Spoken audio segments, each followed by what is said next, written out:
Imagine working hard, day in, day out, just feeling trapped. Like you're in this endless cycle of bills, what society expects, maybe even feeling this constant, anxious little tick. That sounds exactly like Horacio's story. He's a Yeah. top salesman, right? Looks successful. Totally. But underneath, deeply in debt, stressed out, and you figure it out if he lost his job, bang. 2 month survival time, that's it. Wow. 2 months. He called himself the gray man, didn't he? Yeah, felt completely invisible, powerless. It's a tough place to be. It really is. And, it highlights something important. Just having a decent income doesn't automatically mean you're free or secure. Not at all. So today we're doing a deep dive into, well, a different way of thinking about money. It's not about getting rich quick or inheriting millions. No, it's way more practical. It's about building real financial independence step by step. Hmm. And we're pulling insights straight from Luis Pisa's book, Ten Peor Coche que tu vecino. Which translates to have a worse car than your neighbor.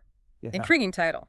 It is. And our mission today really is to unpack how you can build that solid financial safety net. Get past that fear of uncertainty, and unlock the ability to actually live life the way you want to.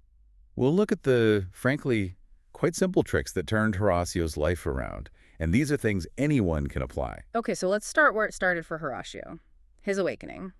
He meets this neighbor, Javier. Right, Javier. Mysterious guy, uses a wheelchair. Horacio initially has these, wild ideas as he's a secret agent or something. Yeah, like Professor X. Because he had this really profound gaze, very quiet, observant. Right. And Javier gives him this incredible analogy. Life is like being a trapeze artist. Okay. And he says, look, without a safety net, the artist is just too cautious. They can't take real risks. Try the big moves. One slip, and it's disastrous. I see. And Horacio immediately gets it. His own net. Basically non-existent, just those 2 months. Javier asks him, how can you live with that kind of pressure? And Horacio's answer is just brutal. I don't live. Oof, that hits hard. And that's the moment, the catalyst for this huge shift. The big secret, pre-saving. Yeah, because the usual advice, save what's left over, it just doesn't work for most people, does it? No. It's like human nature. If the money's there in your main account, you tend to spend it. Doesn't matter how much you earn. It's that immediate gratification thing. Remember the marshmallow experiment? Yeah. Stanford? Kids choosing one marshmallow now versus 2 later. Yeah. We're wired for the now. It makes traditional saving, where you need willpower every single month, really difficult. Exactly. So pre-saving flips the script. It's genius in its simplicity. You just tell your bank, take this chunk of my salary, say 10%, whatever amount you choose. And put it straight into a separate savings account before you even see it in your checking account. Right. It never hits the account you spend from. The money's basically saved for you automatically. It removes the temptation entirely. You're designing your system to work with your psychology, not fight against it. Now, Horacio, he was doubtful at first. Giving up 10%, that felt like a lot. The pizza problem, he called it. Could he afford those little treats? Sure, it takes adjustment. But he adapted, found cheaper ways, like cooking at home more. He actually started enjoying it. And the impact wasn't just financial. That nervous tick he had, gone, vanished. Because the underlying financial anxiety was easing up, he felt more in control. And that confidence spilled over. He actually stood up to his difficult boss, got a promotion even, became the top commercial director. See, that's the real power. It's not just about the money in the bank. It's about reducing stress, gaining agency over your life. Absolutely. And the numbers behind pre-saving are pretty compelling, too. Oh, definitely. The book lays it out. Consistently pre-save and invest just 10% of your net income. And in about 10 years, you've basically bought yourself 1 year of financial freedom. 1 year where you don't have to work. Bump that up to 20% pre-saving, and you get that year of freedom in just 5 years. And here's the mind blower. Get to 33%. And for every 3 years you work in pre-save, you earn 1 full year of financial freedom. Imagine that, taking a year off every few years for travel, learning, whatever, without the money worries. That's life-changing stuff. It really redefines what's possible for the average person. Okay, so Horacio builds this safety net, but he learns that's just step one. Making the money work for him is the next level, which brings us to compound interest. Ah, yes, the 8th wonder of the world, as Einstein supposedly called it. Right. It's powerful, but maybe a bit abstract for some folks. Think of it like a snowball rolling downhill. It starts small, but as it rolls, it picks up more snow, getting bigger and faster. So the interest you earn starts earning its own interest. Exactly. It's not linear growth, it's exponential. your money starts multiplying itself over time. Horacio thought this was just for, like, financial wizards or something, not for regular people. That's a common misconception. But get this. The book shows that pre-saving just €500 a month Okay, €500. and investing it, aiming for maybe a 10% annual return, which is achievable over the long term. Yeah. Over 30 years, that could grow to roughly €1 million after taxes. 1 million from 500 a month. Pure mathematics, as Javier puts it. It demystifies wealth building. It shows it's about consistency and time, not necessarily genius or huge risks. Wow. Okay, so that discipline pays off massively, which ties into the book's title, doesn't it? Have a worse car than your neighbor. Precisely. Because where does a lot of potential investment money go? Status symbols. Horacio felt that pressure constantly. His wife, Isabel, his mom, his colleague, Gerardo, always pushing him towards a fancy Audi. It's societal pressure, plain and simple. We're encouraged to display wealth often before we actually have it. But the book points to studies like The Millionaire Next Door, which find the opposite is often true. Right. Many actual millionaires live surprisingly modestly. Think Sam Walton, the Walmart founder, driving his old pickup truck. Or Carlos Slim, one of the world's richest men, apparently not bothering with flashy luxury watches. The book suggests that needing to show off might actually signal financial insecurity.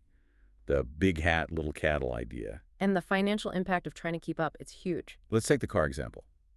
A new 32,000 car might mean payments of €600 a month for, say, 7 years. Okay. Compare that to a decent used car for 13,000, maybe 250 miles a month. That's a difference of $350 every single month. Now take that 350 difference and just invest it, even at a modest 4% return over those 7 years. Let me guess. It adds up. It adds up to over $33,000. That's a serious chunk of money. Enough for a down payment on a house, maybe? Just from choosing the less flashy car. Wow. And this isn't just about cars. It's any purchase over maybe 100, the book suggests. The principle is live below your means. Focus on what actually brings you happiness, not what impresses others. Exactly. There's a great little anecdote about Marta. Growing up, things like Coca-Cola were rare treats, so she learned to appreciate simple pleasures intensely. Living modestly didn't diminish her joy. It arguably enhanced it. That makes sense. Okay, safety net built, money growing. But what about the things that can sink you? Debt. Ah, debt. The book flags 3 major dangers. First, overspending. How so? Debt makes it easy to buy stuff you don't really need or couldn't afford if you had to pay cash up front. Horatio's iMac is the perfect example. The 1,449 computer. Yeah. Financing made it seem affordable in monthly chunks. But the interest added, what was it, €711? Suddenly, it's a much more expensive machine. Which leads straight to danger number 2, higher costs. Always. Debt means interest. So whatever you buy costs more than the sticker price. Even those zero-cost installment plans often hide the fact that you could have gotten a cash discount, maybe 10% off. So that zero cost isn't really zero, it's hidden interest. And the third danger, maybe the scariest one, is enslavement. Strong word. But accurate. Debt steals your freedom. It can chain you to a job you hate because you have to make those payments. You can't take breaks, you can't pursue other things. Exactly. Yeah. Those payments keep coming month after month, whether you're employed or not. Think of Carlos. In the book, lost his job, still owed the mortgage, ended up homeless. Debt dictates your choices. That's a sobering story. So if you absolutely must borrow maybe for a house, your primary residence, what's the smart way? The book is crystal clear. Focus only on the lowest total interest paid over the life of the loan, not the lowest monthly payment. Okay, total interest. How do you achieve that? 2 things. Get the absolute lowest annual equivalent rate, the TAE, you possibly can. And critically, choose the shortest repayment period you can handle. Shorter term. Like how short? Ideally 10 years for a mortgage, 15 max. Because compound interest works against you with debt.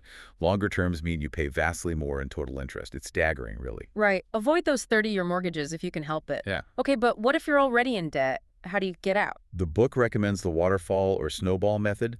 Step 1, absolutely crucial. Stop taking on new debt. Cut up the credit card, switch to debit. Got it. Stop the bleeding. Then what?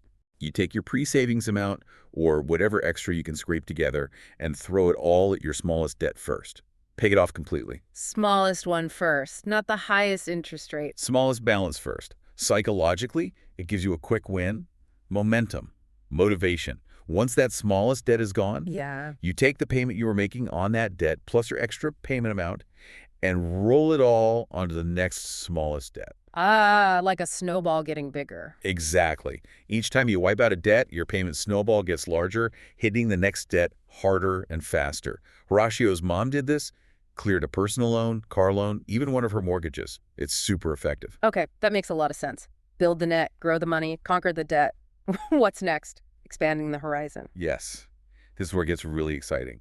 Unlocking passive income and maybe getting some expert help. Passive income, the dream, right? Yeah. Money coming in without trading time directly for it. It's a different world from active income, like your salary, where if you stop working, the money stops. Passive income keeps flowing, often after an initial setup effort. That's the key to real freedom.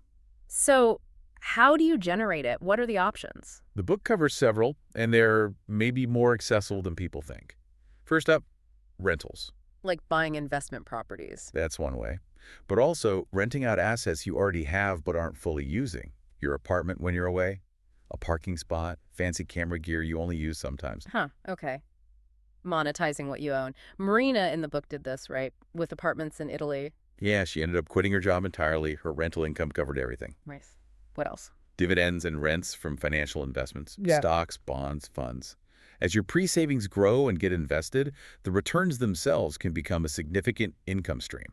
Like Samuel, the engineer. His investments eventually replaced his salary. Exactly. Then there are royalties. Okay, like from writing a book. Or patenting an invention. If you create something unique, an idea, process, and license it, you get paid whenever it's used. Manuel patented a fruit maturation method. And makes $100,000 a year from it. Seriously. Yep. Passive income from an idea. Okay, that's good. What's the next one? Automated product sales, usually online. This is huge now. Find a niche, create a product people want, validate it, then set up systems to sell and deliver it with minimal ongoing effort. Like Tim Ferriss selling his book, or Cesar with his abdominal benches online. Perfect examples.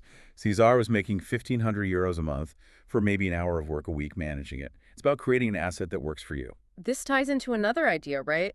Monetizing skills you might not even realize have value. Absolutely. Think about skills that offer quantifiable benefits to a business. Can you save them 15% on energy?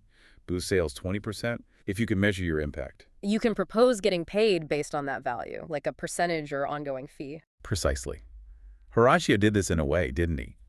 Turned his drawing hobby into a published graphic novel. Now he earns royalties. Passion turned into passive income. That's fantastic. Transforming a still into a measurable, valuable asset. It's a powerful mindset shift. Okay, so you're building these streams, managing investments. It can feel like a lot if you're not a finance pro. This is where the advisor comes in. Indispensable, the book argues. The analogy used is brilliant. You wouldn't build a house without an architect, right? Right. You need a plan, expertise. Same with your finances. Why try to manage complex investments on your own? A good advisor is your wealth architect. What's their main role? To help you get the best possible returns for your specific risk tolerance and, crucially, to make sure it's all tax efficient. They guide you beyond basic savings accounts into things like stocks, funds, where the real growth potential often lies. Makes sense. But how do you find a good one? Not just someone selling you product. Don't just go with your bank automatically or the first person a friend mentions. The advice is interview at least 3. 3 different ones. One from your bank, sure, but also one from an independent financial advisory firm. And maybe one referred by someone you trust who's knowledgeable. Compare them. What should you look for? Dig deep. Check the firm's stability.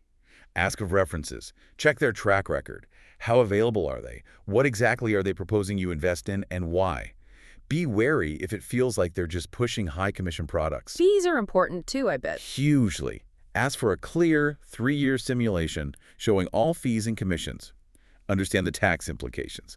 Any penalties for getting your money out early. Okay. Thorough checks. Any killer question? Yes. The book suggests asking, do you personally invest your own money in the same things you're recommending to me? Ah, skin in the game. If they believe in it enough for their own money. That's a very strong sign they're aligned with your interests, not just earning a commission. That's a great tip. So let's bring it back to Horacio. What an incredible journey. It really is, from that stressed gray man feeling.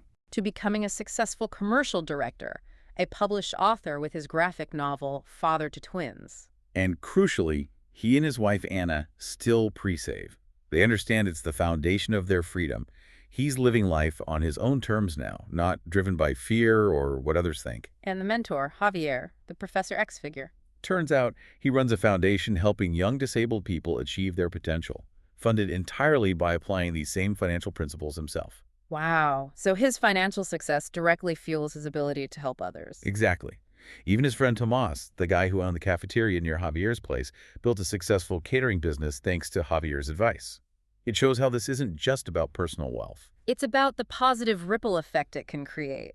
Freedom for you, and maybe enabling you to contribute more. Connects back to that trapeze idea, maybe. The safety net allows for bigger, more impactful things. Wealth isn't just money. It's choices, purpose, impact. So we've seen how this conscious, disciplined approach to money really did transform Horacio's life, bringing freedom, purpose, joy. It's a powerful demonstration. Which leaves us with a thought for you, listening. What's the safety net you need to build? The one that would let you finally go after your own passions without that constant fear of falling. And thinking about all these steps, pre-saving, smart spending, tackling debt, building passive income, which barrier, which first step will you choose to tackle on your own path to financial freedom?